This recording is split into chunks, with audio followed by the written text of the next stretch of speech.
할렐루야. 오늘은 제자훈련 5번째 시간으로 성경의 외형적인 특징들에 대해서 같이 공부하겠습니다. 성경의 외형적인 특징들이라 하면 장과 절, 단락, 그리고 약어 표시가 있습니다. 첫째, 성경의 장과 절과 단락에 대해서 같이 살펴보겠습니다. 본래 성경에는 이 장과 절이 없었습니다. 성경에 장과 절이 없으니까 성경을 찾고 읽기에 굉장히 불편했겠죠. 그래서 성경을 찾고 읽기에 용이하게 하기 위해서 이제 장과 절을 붙입니다. 구약 성경은 영국의 캔터베리 대주교였던 스테판 랑톤이 1204년 또는 1205년에 불가타 성경에다가 장과 절을 붙입니다. 이 불가타 성경은 라틴어 성경입니다. 구약 성경은 본래 히브리어로 기록되어 있죠. 히브리어로 기록되어 있던 성경이 주전 3세기서부터 1세기 주전이죠. 이때도 주전 사이에 헬라어 72역 성경으로 번역이 됩니다. 그리고 주후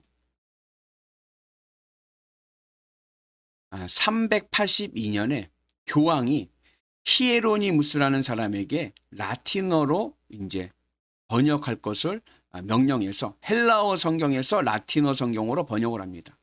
그리고 이 작업이 이제 신약까지 하게 되고 405년에 신구약이 이제 라틴어 성경으로 완간이 됩니다. 이때부터 이제 로마 시대는 라틴어를 사용했죠. 그래서 이때부터 이 불가타 라틴어 성경이 정경이 돼서 로마 교회에서 사용하게 됩니다. 그리고 이제 신약은 프랑스 궁정 인쇄 기술자였던 스테파누스가 1551년에 장과절을 붙입니다. 이 스테파누스가 붙인 성경은 에라스무스라는 사람이 편찬한 헬라어 성경에다 장과절을 붙입니다.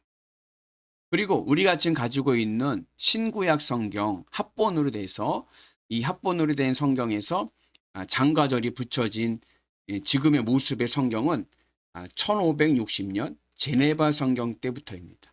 이 제네바 성경은 라틴어로 기록된 불가타 성경입니다. 그러면 도대체 무슨 근거로 이 거룩한 하나님의 말씀인 성경에 장과 절을 매기게 되었는가? 원래 성경은 아무것도 기록하지 않고 그대로 말씀만 기록되어 있었는데 거기에다 무슨 근거로 장과 절을 매기게 되었는가? 여기에는 회중 앞에서 낭독하던 이스라엘의 오랜 관습에서 유래되었습니다. 그 기원이 바로 에스라 느헤미야 시대입니다. 이스라엘 역사를 잠깐 말씀드리면 이스라엘이 주전 587년에 바벨론에 의해서 멸망하게 됩니다. 그리고 주전 538년에 고레스 칙령으로 귀환하게 되죠. 그런데 이스라엘 백성들이 이 나라가 바벨론에서 망하고 포로 생활을 하면서 모국어인 히브리어를 잃어버리고 그 당시 공통어였던 이제 아람어를 사용하게 됩니다. 그렇게 해서 1차 포로 귀환이 주전 538년에 있었고, 그리고 2차 포로 귀환이 이제 다리오 왕 때 주전 521년서부터 485년까지 이제 단계적으로 2차 포로 귀환이 있게 됩니다. 그리고 나서 이제 3차 포로 귀환이 있게 되는데 아닥사스다 왕 때 주전 458년 이때 이제 3차 포로 귀환이 있었는데 이 3차 포로 귀환 때 이 학사 에스라가 이제 예루살렘으로 오게 됩니다. 그리고 와서 보니까 하나님의 백성인 이스라엘이 너무나도 하나님의 사람으로 살아가지 못하는 그러한 모습을 보게 됩니다. 그러면서 이제 이스라엘 백성들에게 이스라엘의 정체성을 찾아주는 것이죠. 그것을 무엇으로 찾아주었느냐? 바로 말씀으로 찾아주었습니다. 그 이야기가 느헤미야 8장에 나옵니다. 느헤미야 8장을 보면 학사 에스라가 이제 율법책, 이 율법책이라고 느헤미야 8장에 나온 것은 바로 토라, 오경을 이야기합니다. 히브리어로 기록된 오경이죠. 이 히브리어로 기록된 오경을 이스라엘 백성들에게 이제 낭독을 합니다. 예루살렘 수문 앞에서 이스라엘 백성들을 모아놓고 이제 오경을 이제 낭독을 하는 것이죠. 그런데 문제는 그 당시 이스라엘 백성들은 무슨 언어를 썼냐면 아람어를 사용했습니다.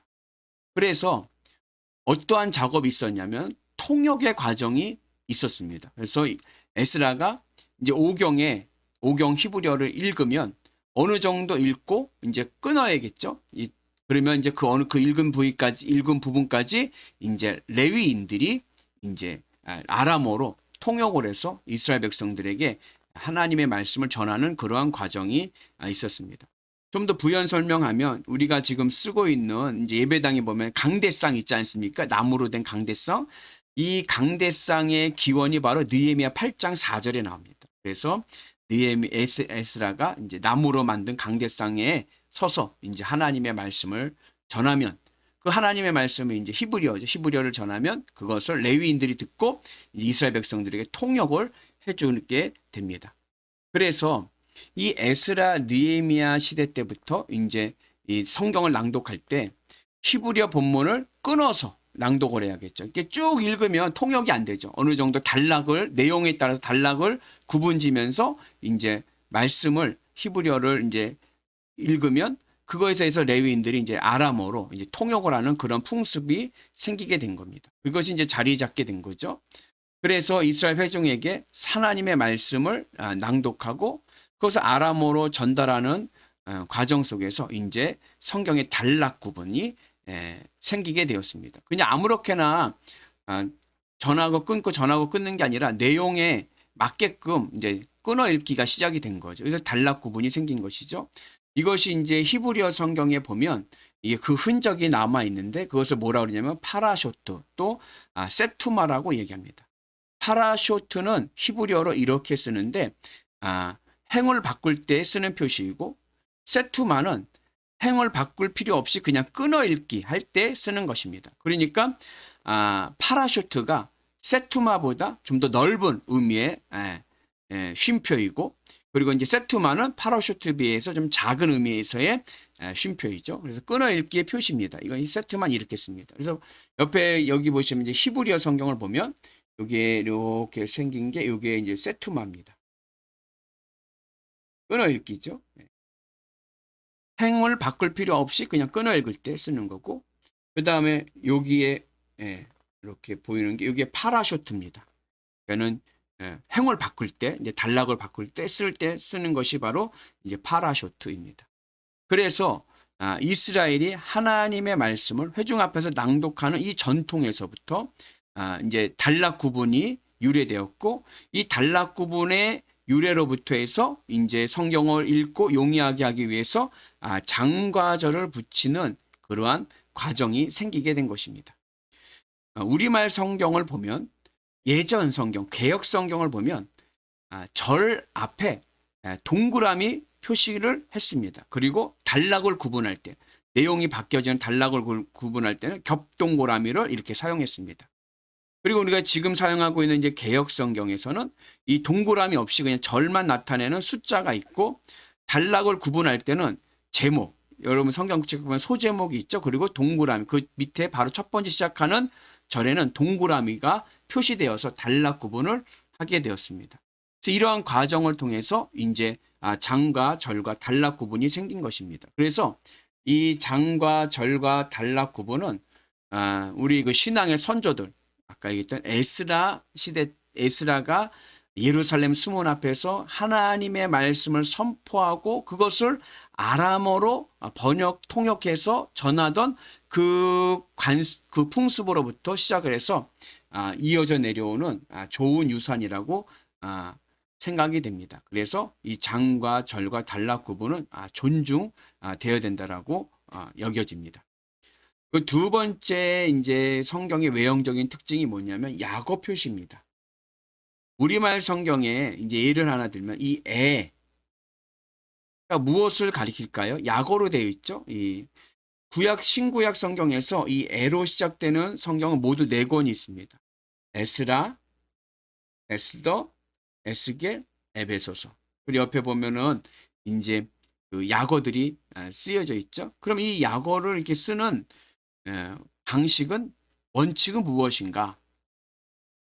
어떤 기준에서 성경의 명칭들을 약어로 표시하는가? 그 원칙은 책명 줄여 쓰기 방식입니다. 그래서 우리가 성경의 약어로 표시하는 원칙은 책명 줄여 쓰기 방식이다.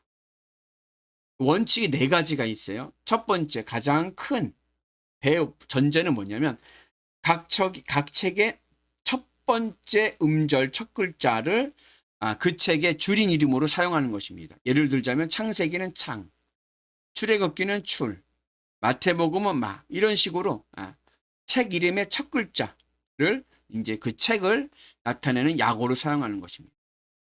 두 번째는 뭐냐? 이게 내용이 비슷하거나 이제 혼돈이 올 때, 혼란이 올 때, 겹쳐 쓰기가 혼란이 될 때는 첫 글자 개음절에 두 번째 글자의 초성이나 종성을 받침으로 사용하는 것입니다. 내용은 어렵지만 이게 예를 보면 쉽죠. 사사기는 첫 글자 개음절 사에다 뒤에 나오는 그 초성을 합쳐서 삿. 아모스는 암. 요엘은 초성이 아니라 이 종성 글자를 해서 욜. 마가는 초성에서 막. 디도서도 초성에서 막. 이런 식으로 첫 글자 개음절에 두 번째 글자의 초성이나 종성을 받침으로 사용해서 이렇게 약어로 사용하는 것입니다.